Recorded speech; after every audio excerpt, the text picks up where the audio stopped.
दोस्तों 2016 में जब पूरी दुनिया हमारे देश पर हंस रही थी कि इंडिया जैसे कंट्री में डिजिटल पेमेंट्स कैसे चलेगा, तब इंडिया ने यूपीआई लॉन्च करके पूरी दुनिया को चौंका दिया था। दोस्तों वीजा और मास्टर कार्ड जैसी जो multi billion dollar American monopolies थी, जो सालों से ग्लोबल पेमेंट मार्केट पर कब्जा किए बैठी थी, उनका बिजनेस इंडिया में यूपीआई के आगे फीका पड़ने लगा था। लेकिन क्या आपको पता है कि जिस यूपीआई पर हम और आप प्राउड महसूस करते हैं, उस पर पर्दे के पीछे एक बहुत बड़ा ग्लोबल जियोपॉलिटिकल अटैक चल रहा है। दोस्तों रिसेंटली लोकसभा में एक नया बिल पास होता है, और वो नया बिल जो है ना, वो भाई देखो, आप यहां न्यूज में देख सकते हो, हर जगह इसकी बात चल रही है। ये जितने भी आर्टिकल्स निकल के आ रहे हैं, इनको मैं बहुत अच्छी तरीके से पूरी डीप केस स्टडी करके लाया हूं, एक एक चीज को बहुत अच्छे से एक्सप्लेन करूंगा। अभी क्या बात चल रही है साथियों, कि अभी ये बात चल रही है कि जो बिल ये पास हुआ है कि यूपीआई और एमडीआर फीस लगाने का रास्ता खोलता है। ये एमडीआर फीस क्या होते हैं? Merchant discount rate. मतलब जिस पर पेमेंट आप, जो भी पेमेंट आप यूपीआई के थ्रू करते थे, जीरो पेमेंट, 0 रुपए करते थे, मतलब कहीं भी कोई टैक्स नहीं लगता था। 100 रुपए अगर आपने कहीं ट्रांसफर किया तो पूरे 100 रुपए उसके पास पहुंचते थे। ऐसा नहीं होता 2 रुपए बीच में कट जाए, लेकिन अब ऐसा होगा। लेकिन इसका ट्रुथ वो नहीं है जो आपको न्यूज चैनल्स पर दिखाया जा रहा है। यूएस ट्रेड रिप्रेजेंटेटिव यूएसटीआर की ऑफिशियल जो रिपोर्ट है वो क्या कहती है, ये एक बार आप देख लो। ये है ऑफिशियल रिपोर्ट साथियों, यूएसटीआर कि the office of the United states trade representative, president Trump's 2026 trade policy agenda. इनका एजेंडा क्या है ये समझो थोड़ा सा। ये एक रिपोर्ट है, इन्होंने क्या डिक्लेयर करा इस रिपोर्ट में भाई साहब, ये 4-5 एंगल देखिए। जैसे ही ये रिपोर्ट आई है ना, तो सबसे पहले यूपीआई एमडीआर बिल भारत के अंदर आ रहा है। इन्होंने क्या करा है, गूगल के ऊपर जितने भी टैक्स थे वो रिमूव कर दिए हैं। इथेनॉल इंपोर्ट होने लगा है, और क्या हो रहा है, डेटा सेंटर 2047 तो जितने भी डेटा सेंटर है उन सबको टैक्स फ्री कर दिया। तो अचानक से गूगल से टैक्स हटाना, फॉरेन डेटा सेंटर्स को 2047 तक टैक्स फ्री कर देना, या यूएस से इथेनॉल इंपोर्ट जो कंट्रोवर्सी है। जब आप इन सारे डॉट्स को कनेक्ट करोगे तब आपको दिखेगी कि एक मैसिव ट्रेड वॉर चल रही है। क्या इंडियन गवर्नमेंट ने अमेरिकन टेक मोनोपोलीज और डोनाल्ड ट्रंप के आगे सरेंडर कर दिया है, या फिर पर्दे के पीछे कोई ऐसी डिप्लोमेटिक चेस गेम चल रही है जो आम जनता की समझ से बाहर है? इसलिए दोस्तों मैं आप लोगों से कहना चाहता हूं, इस वीडियो को लास्ट तक देखना। आपको बहुत सारे फैक्ट्स क्लियर करूंगा, जितने भी ऑफिशियल फैक्ट्स होंगे, ऑफिशियल रिपोर्ट्स होंगी, उस डेटा के आधार पर। वीडियो को लाइक कर दीजिएगा, चैनल को सब्सक्राइब कर लीजिएगा, और कमेंट बॉक्स में अपनी राय जरूर दिया करो। मेरा नाम संजीत सिंह तेवतिया है। अगर आप इंस्टाग्राम पर फॉलो करना चाहते हो तो संजीत तेवतिया के नाम से आप मेरे को फॉलो कर सकते हो, लेकिन तेवतिया की स्पेलिंग आपको पता होनी चाहिए, TEOTI। अब स्टार्ट करते हैं साथियों, और आखिरी के 3 मिनट आपके लिए बहुत ज्यादा इंपॉर्टेंट होने वाले हैं। दोस्तों थोड़ा सा पास्ट में चलते हैं। आपको पता होगा कि वीजा और मास्टर कार्ड, ये दोनों अमेरिकन कंपनी सालों से ग्लोबल फाइनेंशियल ट्रांजैक्शंस की किंग रही हैं। जब भी आप किसी शॉप पर क्रेडिट कार्ड या डेबिट कार्ड स्वैप करते हो तो 1.5 से 3% तक का एमडीआर का मतलब क्या होता है, मर्चेंट डिस्काउंट रेट कटता है। आपने कई बार शॉपिंग भी करी होगी मास्टर कार्ड से, तो आपने देखा होगा 4-5-6 रुपए एक्स्ट्रा करते थे। इसका मतलब अगर आपने 10,000 रुपए का टीवी खरीदा तो $20 से $30 सीधे वीजा या मास्टर कार्ड के अकाउंट में जाते थे। यह इनका $1 ट्रिलियन बिजनेस मॉडल है। लेकिन 2016 में जैसे ही इंडिया यूपीआई लॉन्च करता है, इनकी हालत खराब कर देता है, क्योंकि हम जो एमडीआर था वो 0 कर दिया था। एनपीसीआई ने इसे 0 फी इंस्टेंट, और क्या कर दिया भाई, बिल्कुल यहां आप इसको देख सकते हो, 0 एमडीआर मतलब 0 फीस एमडीआर इन्होंने कर दिया था। यूपीआई जैसे लॉन्च हुआ था, इंस्टेंट एंड इंटरपोरेबल कर दिया था इसको। पब्लिक गुड इंफ्रास्ट्रक्चर इन्होंने बना के तैयार कर दिया था।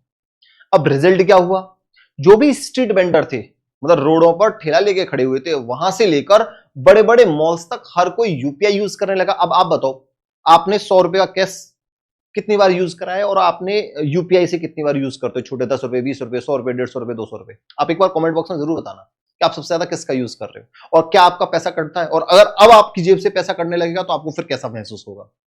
तो जुलाई 2026 में यूपीआई ने, अगर मैं एक रिपोर्ट दिखाता हूं साथियों, अभी आप एक वाली रिपोर्ट देखो, ये वाली रिपोर्ट, ये एनपीसीआई ने निकाली है यूपीआई की रिपोर्ट। इन्होंने क्या बताया है, number of banks live on UPI, ये नंबर ऑफ बैंक्स बता रखे, और ये पूरा डेटा दे रखा है अप्रैल से लेकर जुलाई तक 2026 का। अब यहां डेटा देखो, वॉल्यूम क्या है, और यहां करोड़ में वॉल्यूम क्या है, ये आप थोड़ा सा देखिए, आपको समझ में आ जाएगा कि 23.66 बिलियन ट्रांजेक्शन हुए हैं साथियों। यहां देख सकते हो 23.66 बिलियन ट्रांजेक्शन हुए हैं, और यहां वॉल्यूम कितना है पैसे का, 23 लाख करोड़ का वॉल्यूम है। इतने का क्रॉस कर दिया है। तो वीजा और मास्टर कार्ड का इंडिया मार्केट शेयर क्रैश होने लगा। रुपए और यूपीआई ने अमेरिकन पेमेंट नेटवर्क्स का डोमिनेंस खत्म कर दिया। अब यहां से लड़ाई स्टार्ट होती है। यूएस टेक लॉबी को यह बात डाइजेस्ट नहीं हुई। मार्च 2026 में United state trade representative USTR ने अपनी ऑफिशियल रिपोर्ट में इंडिया के यूपीआई और रुपे इकोसिस्टम को फॉरेन ट्रेड बैरियर डिक्लेयर कर दिया। जो अभी मैं आपको ये बता रहा था, ये इन्होंने क्या डिक्लेयर कर दिया, UPI and RuPay a foreign trade barrier, March 2026 में। ये इनकी यूएसटीआर की पूरी एक रिपोर्ट थी। उनका कहना था कि इंडिया जीरो एमडीआर पॉलिसी रखकर अमेरिकन कंपनीज, जैसे आपकी कौन सी कंपनी है, वीजा है, मास्टर कार्ड है, के साथ डिस्क्रिमिनेशन कर रहा है, क्योंकि अमेरिकन कंपनीज बिना फीस के काम नहीं कर सकती हैं। यहां से शुरू होती है असली जियोपॉलिटिकल प्रेशर पॉलिटिक्स साथियों।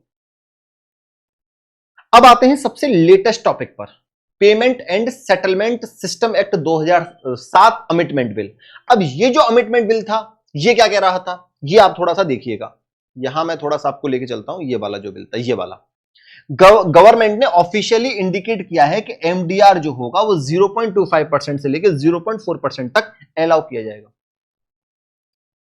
मतलब पार्लियामेंट में जब अमेंडमेंट लाया गया तो अपोजिशन और कई जियोपॉलिटिकल एनालिस्ट ने कहा कि यह गवर्नमेंट का यूएस के सामने सरेंडर है। नैरेटिव यह बनाया गया कि ट्रंप के प्रेशर में आकर गवर्नमेंट ने यूपीआई पर एमडीआर फीस वापस लेने का रास्ता क्लियर कर दिया है, ताकि वीजा और मास्टर कार्ड के लेवल प्लेइंग फील्ड मिले। लेकिन आइए इसके दोनों साइड्स को न्यूट्रल होकर बिल्कुल क्लियर कट तरीके से देखते हैं, जिससे एक एक चीज आपको क्रिस्टल क्लियर हो जाए। क्रिटिक्स एंड अपोजिशन व्यू यह है कि गवर्नमेंट ने जीरो एमडीआर खत्म करके लीगल फ्रेमवर्क तैयार कर दिया है। तो सरकार क्या करेगी कि जो पेमेंट, अब जीरो एमडीआर लगता था, भाई कहीं भी आप पेमेंट कर रहे हो तो कहीं कोई पैसा नहीं कटता है, लेकिन अब वो पैसा कटेगा, इसके लिए पूरा फ्रेमवर्क सरकार ने तैयार कर लिया है। अगर मर्चेंट्स पर 0.3 या 0.5% फीस लगती है तो मर्चेंट चुप नहीं बैठेंगे। जो व्यापारी है, जो छोटा छोटा व्यापारी, वो चुप नहीं बैठेगा। वो इस कॉस्ट को इनडायरेक्ट तरीके से एमआरपी बढ़ाकर या एक्स्ट्रा चार्ज करके कस्टमर की पॉकेट से ही निकालेंगे। भाई व्यापारी जैसे जीएसटी टैक्स लगा तो वो इनडायरेक्टली वे चुकाती तो पब्लिक ही है, चुकाता तो कस्टमर ही है। तो अगर ये एमडीआर जो आएगा, इसका जो एक्स्ट्रा पैसा जाएगा तो वो कस्टमर पर ही जाएगा। भाई कल को तुम फोन ले रहे हो 10,000 रुपए का, अब उसका वो तो तुम्हें 10,000 रुपए का फोन बेच रहा है, लेकिन 10,000 रुपए पे कुछ आपका ये टैक्स कट रहा है एमडीआर वाला, तो फिर वो क्या करेगा, उस पर चार्ज बढ़ा देगा, 10,200 का देगा, वहां से ही वो पैसा कमाएगा। जेब किसी कटेगी, कस्टमर की। ठीक है, फिर समझते हैं आगे। रिजल्ट ये होगा कि जो यूपीआई इंडिया का सबसे बड़ा प्राइड था, वो स्लोली एक्सपेंसिव हो सकता है। गवर्नमेंट एंड इकोनॉमिस्ट व्यू यह है कि गवर्नमेंट का कहना है कि यूपीआई जीरो एमडीआर पर चल रहा था, जिसके कारण हर साल बैंक्स और टेक कंपनीज को थाउजेंड्स ऑफ करोड़ का लॉस हो रहा था। भाई जो भी सिस्टम होता है इनको चलाने के लिए, जो भी खर्चा होता है, भाई आप जैसे पेटीएम यूज कर रहे हो, गूगल यूज कर रहे हो, और जितने भी यूपीआई है, रुपए यूज कर रहे हो, तो इनके लिए बहुत, इनको चलाने के लिए बहुत अच्छा खासा खर्चा किया जाता है बैकग्राउंड से, और ये सारी टेक कंपनीज ही उठा रही थी। कुछ सब्सिडी सरकार ने दे रखी थी, वहां से उठा रहे थे। तो अब इनको बहुत बड़ा लॉस जाएगा और ये फ्री में चलता रहा। तो उनका कहने का तर्क ये है। तो उस इंफ्रास्ट्रक्चर को मेंटेन करने और साइबर सिक्योरिटी अपग्रेड करने के लिए कैपिटल चाहिए, क्योंकि यहां सबसे बड़ा जो खतरा है वो साइबर सिक्योरिटी का भी है। क्योंकि जितना ज्यादा यूपीआई पेमेंट बढ़ेगा, उतना ही ज्यादा साइबर जो सिक्योरिटी है उसका भी खतरा बढ़ेगा साथियों। तो इसीलिए फिर ये end of zero MDR era start किया गया। तो साइबर सिक्योरिटी को भी अपग्रेड करने के लिए बात कह रहे हैं, तो उसके लिए हमें कैपिटल चाहिए। प्रपोजल यह है कि 2000 से नीचे के जितने भी 2000 से नीचे का प्रपोजल होगा वो P2P होगा, इनके लिए फ्री करेंगे। अब अपने मम्मी पापा छोटा मोटा इधर से उधर पेमेंट कर रहे हो, पीयर टू पीयर, और स्मॉल मर्चेंट्स हमेशा फ्री रहेंगे। एमडीआर सिर्फ और सिर्फ लार्ज मर्चेंट्स और कॉमर्शियल आउटलेट पर लगेगा, ये सरकार कह रही है। पर क्वेश्चन फिर भी वही उठता है, क्या यह टाइमिंग सिर्फ एक कोइंसिडेंस है या फिर US India trade deal pressure का रिजल्ट है? इसको समझने के लिए बाकी के तीन बड़े डिसीजंस को देखना पड़ेगा साथियों। और तीन बड़े डिसीजंस क्या है? अगर आपको लगता है कि बात सिर्फ यूपीआई पर खत्म हो जाती है तो आप गलत हैं। अगर आप पिछले कुछ महीने के डिसीजंस को देखेंगे तो एक साफ पैटर्न दिखाई देता है। पहला पैटर्न क्या था, 6% गूगल जो टैक्स था उसको खत्म करना, यह समझना बहुत जरूरी है। 6% गूगल टैक्स रिमूवल, ये क्या था, अब इसको थोड़ा सा समझिएगा साथियों। इंडिया ने गूगल, मेटा जो फेसबुक है, अमेजन जैसी कंपनीज पर 6% डिजिटल इक्वलाइजेशन लेवी लगाया था, क्योंकि ये कंपनीज इंडिया से थाउजेंड ऑफ करोड़ का एड रेवेन्यू कमाती थी, लेकिन टैक्स अब्रॉड पे करती थी, टैक्स ये विदेश में जाके पे करती थी। तो यूएस ट्रेड रिप्रेजेंटेटिव ने इस पर स्ट्रांग ऑब्जेक्शन जताया। रिजल्ट यह हुआ कि इंडिया ने इस 6% टैक्स को रिमूव कर दिया। समझ रहे हो, ये रिमूव कर दिया भारत सरकार ने। India removes 6% equalisation levy on the foreign tax. Second pattern समझिए साथियों, ये भी बहुत बड़ी बात है। दूसरा, ये यूपीआई एमडीआर बिल पास करना इसी टाइम पर, तो ये भी एक बहुत बड़ी बात है। दूसरा क्या है, foreign data centre tax exemption till 2047, ये वाला फॉरेन डेटा सेंटर्स एक्सेम्पशन 2047 तक अब किसी पर कोई भी जो गूगल के जो क्लाउड है, माइक्रोसॉफ्ट के जो भी वो हैं, उस पर कोई भी टैक्स नहीं लगेगा। यूएस क्लाउड गेट्स की एक लंबी डिमांड थी कि उन्हें इंडिया में डेटा सेंटर सेटअप करने पर टैक्स बेनिफिट्स मिले। गवर्नमेंट ने अचानक 2047 तक फॉरेन डेटा सेंटर्स के लिए टैक्स को क्या कर दिया, पूरी तरीके से हटा दिया, रिमूव कर दिया, ये अनाउंस कर दिया उन्होंने, फ्री इंसेंटिव अनाउंस इन्होंने कर दिया। और तीसरा सबसे बड़ा इंपॉर्टेंट पॉइंट ये था, द इथेनॉल कंट्रोवर्सी। इस समय सबसे ज्यादा ये कंट्रोवर्सी चल रही है साथियों। यूएस इथेनॉल इंपोर्ट, हम यूएस से तो कर रहे हैं, तो अब इसको समझना भी बहुत जरूरी है। ये समझ, इसके समझ में काम चलेगा नहीं कि ethanol important E20 petrol controversy ये क्या है। यूएस के पास कॉर्न, मक्का से बना इथेनॉल हैवी क्वांटिटी में है और वो इंडिया को एक्सपोर्ट करना चाहता है। इंडिया ने फ्यूल ब्लेंडिंग के लिए इथेनॉल इंपोर्ट पर बैन लगाया हुआ था, ताकि हमारे लोकल शुगरकेन फार्मर्स को बेनिफिट मिले। लेकिन यूएस ट्रेड टॉक्स में प्रेशर बनाया गया। अपोजिशन लीडर ने सीधा चार्ज लगाया कि ट्रंप के प्रेशर में आकर E20 पेट्रोल पूरे कंट्री पर थोपा गया, ताकि यूएस से इथेनॉल इंपोर्ट किया जा सके। ये कॉन्सेप्ट समझना साथियों। तो ये सारी चीजें एक साथ होना, इनकी रिपोर्ट आने के बाद 2026 में डोनाल्ड ट्रंप की यूएस से, उसके बाद ये सारी चीजें हो रही हैं साथियों, ये आप यहां देख सकते हो। India says it is not committed to import ethanol under US trade deal, इन्होंने इस चीज को बताया भी है, राउटर्स ने ये खबर छापी भी थी। जब आप इन तीनों पॉइंट्स को यूपीआई बिल के साथ मिलाकर देखते हैं तो क्वेश्चन उठना ऑब्वियस है, क्या India US trade deal secure करने के लिए अपनी पॉलिसीज में कंसेशन दे रहा है। लेकिन अब आते हैं सबसे इंपॉर्टेंट पार्ट पर, why is this happening, government ऐसा क्यों कर रही है। इंटरनेशनल रिलेशंस और जियोपॉलिटिक्स में कोई परमानेंट फ्रेंड या एनिमी नहीं होता है, वहां होता है permanent interest, the tariff threat. Trump administration ने इंडिया पर हाई टैक्स लगाने की थ्रेट दी थी। अगर इंडिया ने यूएस टेक और एग्री प्रोडक्ट्स को मार्केट एक्सेस नहीं दिया तो क्या होगा भाई साहब, ये समझना बहुत जरूरी है। टैरिफ थ्रेट ये लगातार मिल रहा था, चाइना को हम काउंटर कैसे करेंगे, इसको बैलेंस कैसे करेंगे। तो इंडिया को यूएस के साथ डिफेंस, सेमीकंडक्टर और हाई टेक सेक्टर में पार्टनरशिप चाहिए, तो चाइना को काउंटर किया जा सकता है। और तीसरा है एक्सपोर्ट मार्केट साथियों, यूएस इंडिया का सबसे बड़ा एक्सपोर्ट मार्केट है। अगर ट्रेड डील साइन नहीं होती तो इंडिया टेक्सटाइल, आईटी और फार्मा एक्सपोर्ट पर नेगेटिव इंपैक्ट पड़ सकता है। तो क्या इसको सरेंडर कहना सही होगा या फिर इसे स्ट्रेटेजिक कॉम्प्रोमाइज कहा जाए। आप लोग कमेंट बॉक्स में अपनी राय जरूर दीजिएगा।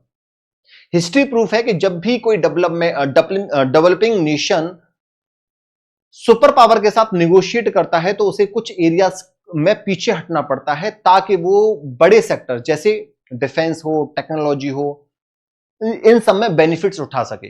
पर क्वेश्चन ये है, क्या इंडिया को अपने सबसे सक्सेसफुल डिजिटल इंफ्रास्ट्रक्चर यानी यूपीआई को रिस्क में डालना चाहिए।